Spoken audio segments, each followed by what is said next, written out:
asi unotomboshaura kuti muZimbabwe aiwa zvinombobva kupi chii zvinenge zvichiitika. Noda kuti the Ministry for Information Publicity and Broadcasting yemunyika yeZimbabwe inoposta mission statement yeSADC aiwa yataona kuti yabva yavabata inovasunga according to Zimbabwe situation inoitika munyika yeZimbabwe. Yataona kuti aiwa they are not complying to the mission statement yeSADC. Ationa kuti Zimbabwe inoramba ichingoflowa hand in hand neSADC. Sandapinda mumashoko abuditsiwa sekunyuka kwaitiwa uye nekutogwa kwaitwa paindo yeSADC noti pa subscribe like otina on the bell icon. Noti pina toona vanonyora vachiti SADC mission statement provide strategic expertise and coordinate the harmonization of policies and strategize to accelerate regional integration and sustainable development.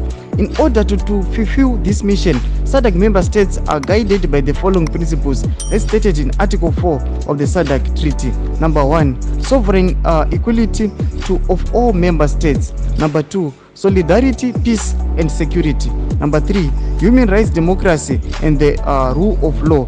Number 4, equity, balance and mutual benefit. Number 5, peaceful settlement of disputes. Satukona kuti pama criteria ese ari 5 aya loti mupumanya kuma analyze kuti aiwa muZimbabwe ari kufulfilliwa here. Notona kuti this information ya postwa ne the Zimbabwe Information Publicity and Broadcasting vachiti panofana pane solidarity, peace and security kuti irimo here munyika yeZimbabwe. Ma human rights, democracy and the rule of law, is it being executed munyika yeZimbabwe? Vanotaura pamusoro pe equity, balance, mutual benefit and the peaceful settlement of disputes. Kuti munyika yeZimbabwe zviri kufulfilliwa here? All these criteria are they being fulfilled? Achimbotudze mafundo enyu kuti this ministry ana kuyeka zvifura mugumbo here kuti vanova vachiposta zvinhu zviri against them. Aiwa pinda comment section medu mbotudza mafundo enyu. Musangana kusubscribe, kulike, chimutena on the bell icon.